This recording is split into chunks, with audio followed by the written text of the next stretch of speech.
Video ஃபுல்லாக பார்த்து முடிக்கும் போது உங்களுக்கு ஸ்விங் ட்ரேடிங்னா என்னன்னு தெரிஞ்சிருக்கும். இன்கேஸ் நீங்கள் ஜாப் பர்சனாக இருந்தீங்கன்னா ஸ்விங் ட்ரேடிங் மாதிரி ஒரு பெஸ்ட் ட்ரேடிங் இந்த உலகத்திலே. So welcome back to another video. So போன வீடியோவில் நிறையவே சப்போர்ட் பண்ணியிருந்தீங்க. ஸோ அந்த வீடியோ கீழே ஸ்விங் ட்ரேடிங்னா என்னன்னு சொல்லி நிறைய பேர் கேட்டிருந்தீங்க. ஃபஸ்ட்டு ஸ்விங் ட்ரேடிங்னா என்னன்னு சொல்லுவேன். அண்ட் செகண்ட் திங், நான் பர்சனலாக யூஸ் பண்ணுற ஸ்ட்ராட்டஜி பேக் டெஸ்ட் பண்ணி வச்சுருக்கேன். ஸோ வீடியோ முடிக்கும் போது ரெண்டோட இன்ஃபர்மேஷனும் உங்களுக்கு ஃபுல்லாக தெரிஞ்சிருக்கும். Let's begin the video. So இப்போ ஃபர்ஸ்ட் ஸ்விங் ட்ரேடிங்னா என்னன்னு சொல்லிடுறேன். எந்த ஒரு ஸ்டாக்கும் நீங்கள் ஒரு நாளைக்கு மேலே அண்ட் 30 நாளைக்கு கீழே பை அண்ட் செல் பண்ணிங்கன்னா that is call swing trading. So stock மார்க்கெட்டில் நிறையா டைப்ஸ் ஆஃப் ட்ரேடிங் இருக்குது. So one of the type பார்த்தீங்கன்னா ஸ்விங் ட்ரேடிங். நான் ஏன் அதை பிகினர்ஸ்க்கு ரெக்கமெண்ட் பண்ணுவேன்னா, it actually low risk and low reward game. ஏன் நான் அப்படி சொல்கிறேன்னா, கேபிட்டல் கொஞ்சம் உங்களுக்கு அதிகமாக தேவைப்படலாம், பட் இருந்தாலும் ரிஸ்க் ரொம்பவே கம்மி. ஸோ நீங்கள் இன்ட்ராடே மாதிரி 15 நிமிஷத்துக்குள்ளே என்ட்ரி அண்ட் எக்ஸிட் எடுக்கணும், ஒரு நாள் ஃபுல்லாக உங்கள் சார்ட் முன்னாடியே உட்காந்துட்டு இருக்கணும், அந்த ஒரு கவலையே கிடையாது. இன்கேஸ் நீங்கள் ஜாப் பர்சனாக இருந்தீங்கன்னா ஸ்விங் ட்ரேடிங் மாதிரி ஒரு பெஸ்ட் ட்ரேடிங் இந்த உலகத்திலே கிடையாது. ஏன்னா you can literally Sunday and Saturday உட்காந்து சார்ட்டெல்லாம் அனலைசிஸ் பண்ணிட்டு உங்கள் என்ட்ரி அண்ட் எக்ஸிட்டை பர்டிகுலராக டிஃபைன் பண்ணிவிட்டு எப்போ அது என்ட்ரி ஆக்டிவேட் ஆகுதோ அப்போ நீங்கள் என்ட்ரி எடுத்துகிட்டு நீங்கள் உங்கள் வேலையை பார்க்க ஆரம்பிச்சிடலாம். Swing trading is a best second source of income as per me. Video முடிச்சதுக்கப்புறம் March 1 full road map video வந்துட்டுருக்கு, under process. That will be one of the finest video in Tamil trading community. Let's go. ஸ்ட்ராட்டஜியோட பேர் பார்த்தீங்கன்னா price diversion plus fibo.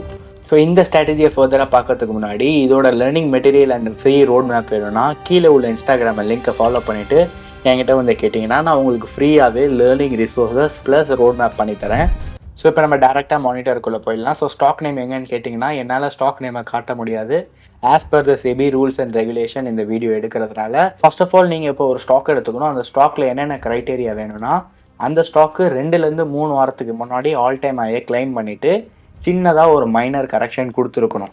So அந்த ஸ்டாக்கை first watch லிஸ்ட்டில் எடுத்துக்கணும், ஓகேங்களா? அண்ட் செகண்ட் திங், அந்த பர்டிகுலர் ஸ்டாக்கில் என்ட்ரி அண்ட் எக்ஸிட் எப்படி பண்ணணும்னு கேட்டிங்கன்னா, ஸோ அந்த கரெக்ஷன் முடியும் போது கீழே, அதாவது இதுக்கு முன்னாடி ப்ரீவியஸ் சார்ட்டில் எந்த இடத்துலேருந்து ஒரு பையிங் வந்ததோ, அதாவது க்ரீன் கலர் ஆர்டர் பிளாக் எந்த இடத்துல இருக்கோ ஸோ அந்த இடத்த நீங்கள் மார்க் பண்ணிக்கணும், ஓகேங்களா? ஸோ ஒன்ஸ் நீங்கள் இந்த க்ரீன் கலர் ஆர்டர் பிளாக்கை மார்க் பண்ணோடனே அந்த இடத்துல ஒரு சின்ன ரிவர்சல் வருதான்னு சொல்லி பார்க்கணும். ஸோ ரிவர்சல் வர மாதிரி இருந்ததுன்னா ஸோ அந்த இடத்துல ஃபிபோனாச்சி லெவல்ஸை மார்க் பண்ணிக்கணும். கீழே, அதாவது பேஸ்மெண்ட்டில் உள்ள ஃபிபோனாச்சி லெவலை எப்போ பிரேக் பண்ணுதோ அப்போ தான் உங்கள் என்ட்ரி இருக்கணும். அதுக்கு கீழே ஸ்டாப் லாஸ் அண்ட் அதுக்கு மேலே 1:2 ஆர் 1:2.5 இஸ் அவர் டார்கெட். இப்போ உங்களால் பார்க்க முடியுது, இந்த ஸ்டாக் பார்த்தீங்கன்னா ரீசெண்டாக ஆல் டைம் ஐயை கிளைம் பண்ணிச்சு அண்ட் நான் சொன்ன மாதிரியே ஒரு கரெக்ஷன் வந்தது. அண்ட் செகண்ட் திங் பார்த்தீங்கன்னா க்ரீன் கலர் ஆர்டர் பிளாக் உங்களுக்கு தெரியுதா? So green colour order black கிட்ட வந்து அங்கே ஒரு சின்ன ரிவர்சல் கொடுத்துது. ஸோ அதுக்கப்புறம் நம்ம ஃபிபோனாச்சி லெவலை போட்டோம்.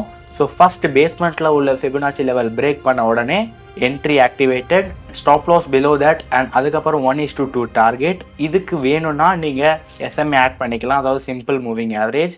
ஸோ நான் பர்சனலாக யூஸ் பண்ணுற மூவிங் ஆவரேஜ் பார்த்தீங்கன்னா 11 and 15. ஸோ இந்த வீடியோ நீங்கள் ஃபுல்லாக பார்த்துட்டிங்கன்னா ஆல் த வெரி பெஸ்ட். நீங்கள் இந்த வீடியோ ஃபுல்லாக பார்த்ததுக்கு ஒரே காரணம், நீங்கள் ட்ரேடிங்கில் ரொம்ப சீரியஸாக இருக்கீங்கன்னு சொல்லி தான். இந்த ஸ்ட்ராட்டஜி மட்டும் இல்லாமல் உங்களுக்கு தெரிஞ்ச எதனா பர்சனலாக வேறு எதனா ஸ்ட்ராட்டஜி இருந்தால் அது ரெண்டுத்தையும் மிக்ஸ் பண்ணி கூட நீங்கள் ட்ரை பண்ணலாம். Stock market trading is a kind of experimental. உங்களுக்கு எது பர்ஃபெக்ட்னு படுதோ அதை நீங்கள் பண்ணலாம். ஸோ வீடியோ பிடிச்சிருந்தா மறக்காமல் லைக், ஷேர், சப்ஸ்கிரைப் பண்ணிவிடுங்க. அண்ட் உங்கள் ட்ரேடிங் ஃப்ரெண்ட்ஸ் கிட்ட ஷேர் பண்ண மறந்துடாதீங்க. I will meet in a next video. Until then, bye bye. இப்போதான் வருவானுங்க.